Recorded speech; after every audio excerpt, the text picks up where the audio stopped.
In Montreal, I'm speaking with Abraham Weizfeld, a longtime activist on Middle East and other issues. We're going to talk about Libya. When did you first get interested in that part of the world?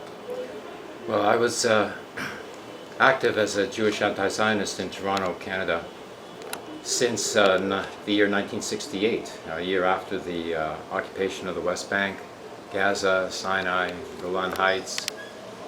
And after a year, it became evident that this occupation was going to endure. And despite the initial promises that this was a temporary occupation, of course it was not. So I became known to the Palestine Information Office, which was the unofficial Palestinian embassy in Ottawa, at the Arab League offices. And I was in contact with the ambassador Abdullah, who let it be known in the Arab milieu, in the Arab world, that there was a Jewish activist in Toronto. We did many things there initially that made a big impact on the Toronto political scene. When, in fact, in 1973, when the Zionist movement was going to be holding a rally, a pro-Israel rally, on the usual, well, this was an unusual sort of occasion, and the 1973 war just happened to break out. So they went ahead with the rally, but they only got about 3,000 to 5,000 supporters to show up in Toronto City Hall in Nathan Phillips Square. So we went there with all the Jewish Marxists and anarchists and Deutscherists that we could collect, 20 of us from the whole city. And we unfurled a banner in face of the Zionist demonstration saying, "Not all Jews are Zionists." And that's when we broke through into the front page of the Toronto Daily Star. And so it was distributing leaflets to the people coming to the Zionist demonstration, which was headed Shalom Achshav, which means in Hebrew, peace now. But the Toronto Jewish community, they didn't speak Hebrew, of course, so they didn't know what Achshav meant. They only knew that Shalom meant Shalom. And so they thought that they were being welcomed to the Zionist demonstration. They would all take the leaflet. And one old man, he became so upset that he came back to me and with his fist in my face was threatening me. And this was captured by a photographer and put on the front page of the Toronto Daily Star. So with that kind of breakthrough, I was invited to a conference in Libya, which was dealing with Zionism in 1976. And who invited you? It was the, I guess it was the Green Movement, which was the support committees for the Gaddafi regime, which was supposed to be a direct democracy regime, for the Jamahiriya, which means the collective society in Arabic. It's sort of a pseudonym for socialism in effect. And I got there a day late because I missed a flight in Rome to Tripoli because I had been late in getting a flight from Paris to Rome because I had been speaking with Ernest Mandel, who counseled me not to go to Tripoli, or if I did, that I should do something else other than what I was doing. He wasn't very enthusiastic about the prospect of meeting up with Libya. So I was very well received in Libya. I really enjoyed, being welcomed by an Arab country, which demonstrated to me that really peace is possible with the Arab peoples. Then I continued on working with Libya when they invited me back to a roundtable discussion, which is a program that the Green Committees had to invite people from countries that they had no contact with and no diplomatic relations with in order to make contact with the people of that particular country rather than the regimes. So this is early in Gaddafi's rule. I mean, he took power in the 60s sometime? 69. 69, and you're talking about 70... 76. And then I went back for a roundtable discussion in 86. And had things changed by 86? Did you notice? Yes, there was the beginnings of the Green Revolution there, because they were bringing in water from the Sahara, from the aquifers underground in the Sahara, ancient water, and piping it to the coast with German engineering help to irrigate the land, the Sahara basically. And they were starting to grow crops there for agricultural self-sustainability. And it was working, and there were other features. Education was being generalized, healthcare was being instituted on a free general basis, housing was Free healthcare. yes, and housing became a social right as well, and it was being provided. So it was very optimistic scenario there, except for the fact that in 1986, in 1976 actually, the first problem arose when at that conference a speaker came from Argentina and started spouting forth anti-Semitic propaganda.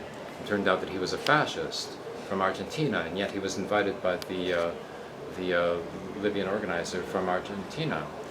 So we turned the conference into a direct democracy assembly in which the proposition for expelling the fascists from Argentina was put forward.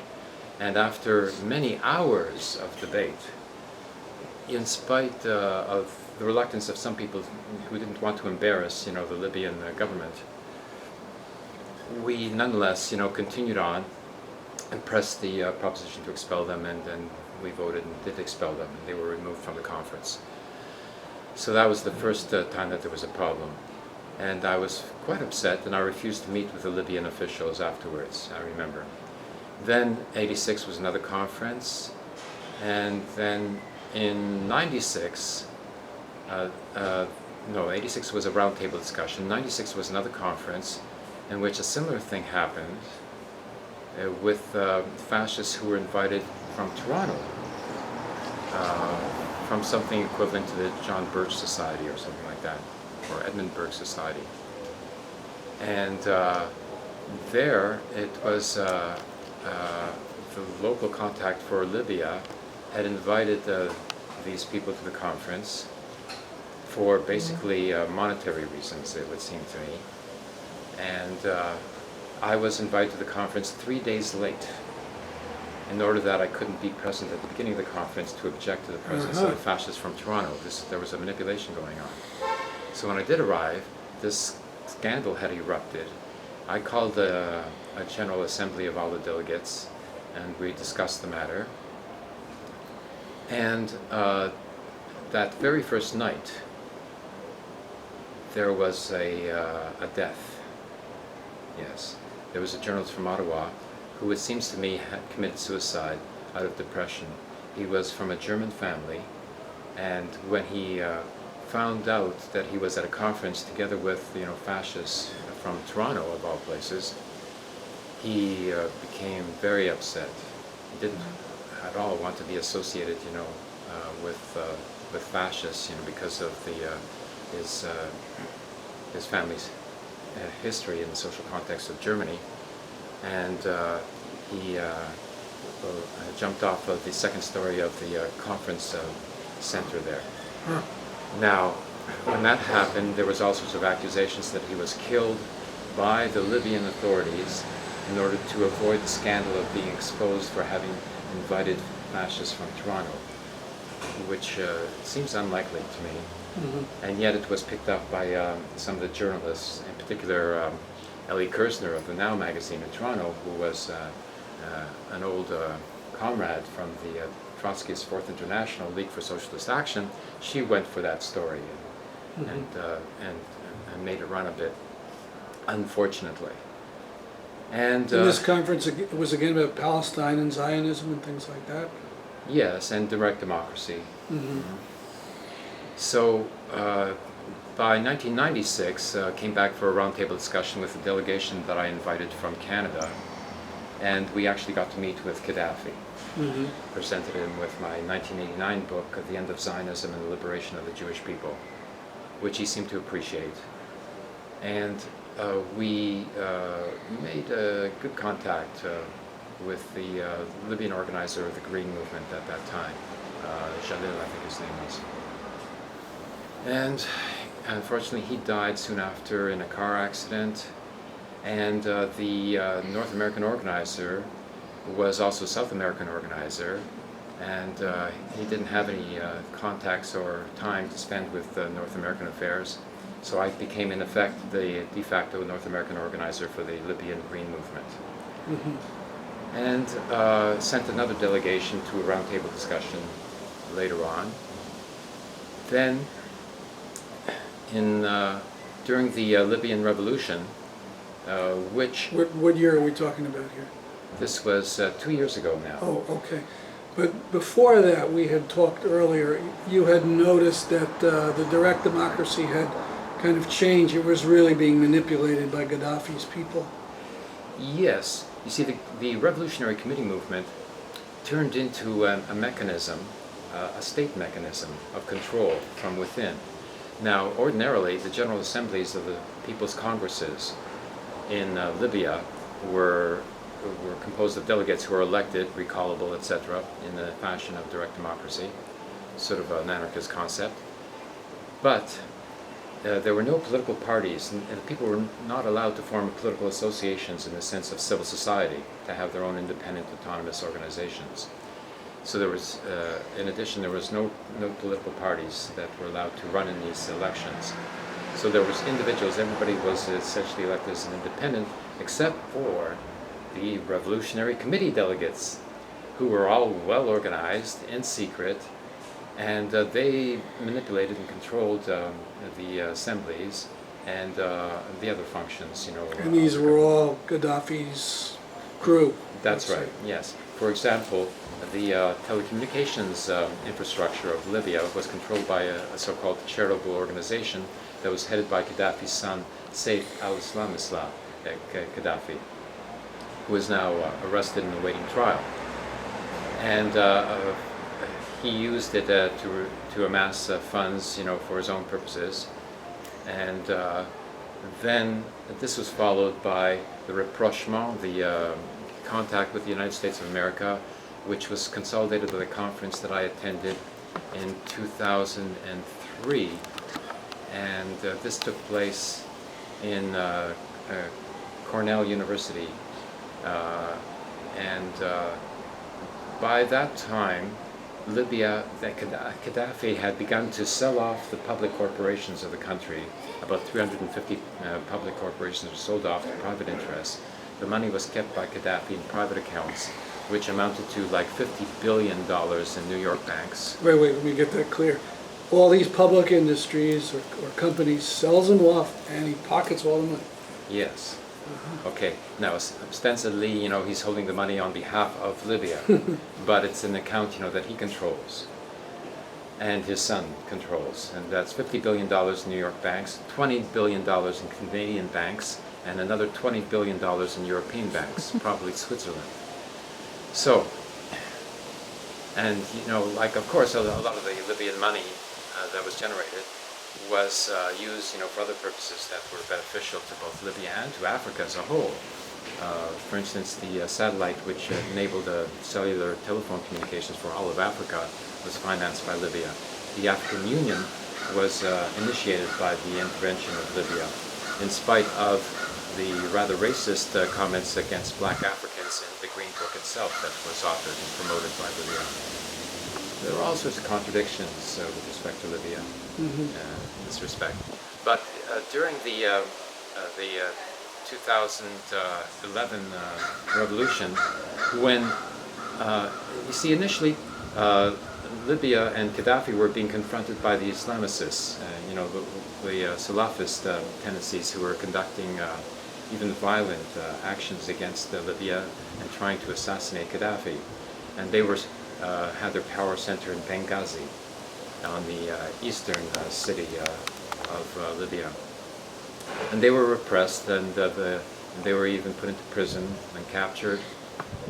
And there was some massacre of several thousand at one time, I think. Perhaps. There was a prison riot, and then it was brutally suppressed. Yes. Yes, I don't know much of the Okay. details of that. I wasn't provided with those details, of course.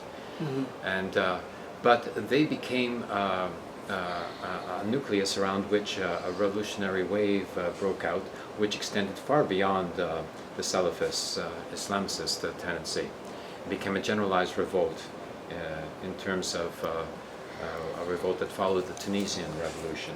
Mhm. So instead of negotiating and accommodating the revolutionary process, Gaddafi turned into a reactionary, went out onto the roof of the house that had been bombed by the United States in 1996, where his adopted daughter was killed, and held up the old constitution of the King Idris that he had deposed in 1969, and a constitution which he had suspended in 1972, pending a new constitution which was never brought in. So this old constitution, which was a monarchist constitution, which he had denounced himself, he held up and said that this authorized him to repress the demonstrations that were taking place. So that was just too much. There was no hope after that. So a number of people in the administration, the governmental administration, like Jabril and Jalil, who were ministers in the government, quit Gaddafi and joined the revolution. And at that point, so did I. And in the international list of the direct democracy movement, I also denounced Gaddafi and supported the revolution publicly. And the Libyan people are very resolute, sophisticated people, usually nonviolent, and but very proud, and refusing to submit to such an authority, to one such authority which promoted the concept and educated the people to believe that they should be governing themselves. So that's what they did, and they got rid of Gaddafi.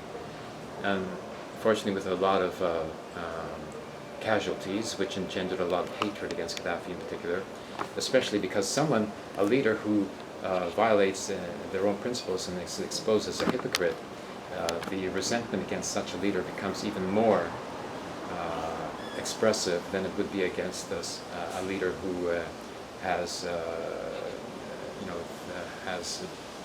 assumed the mantle of a dictator like Mubarak without excuses, But Gaddafi had all sorts of excuses, and so he was treated in a very violent way and was tortured and killed, unfortunately. But What about those on the left who say it wasn't the Libyans who got rid of Gaddafi, it was NATO, its bombings and so on, decimated the Libyan armed forces and the militias just took over? No, the revolutionary wave refused any support from the West if it would have meant, an invasion or boots on the ground or any troops coming into their country. They would have refused that very vigorously. The revolution would have turned, 90 degrees and would have turned out against the Western troops for sure. They would have even joined with Gaddafi again to oppose any presence of a foreign military force in Libya, because they have a very strong memory of the occupation of Libya by the fascist Italy in 1911, when 1/3 of the population was massacred by the fascists from Italy. And it was a very small population to begin with, so some 3 million. So, they would refuse to have any foreign troops on their soil.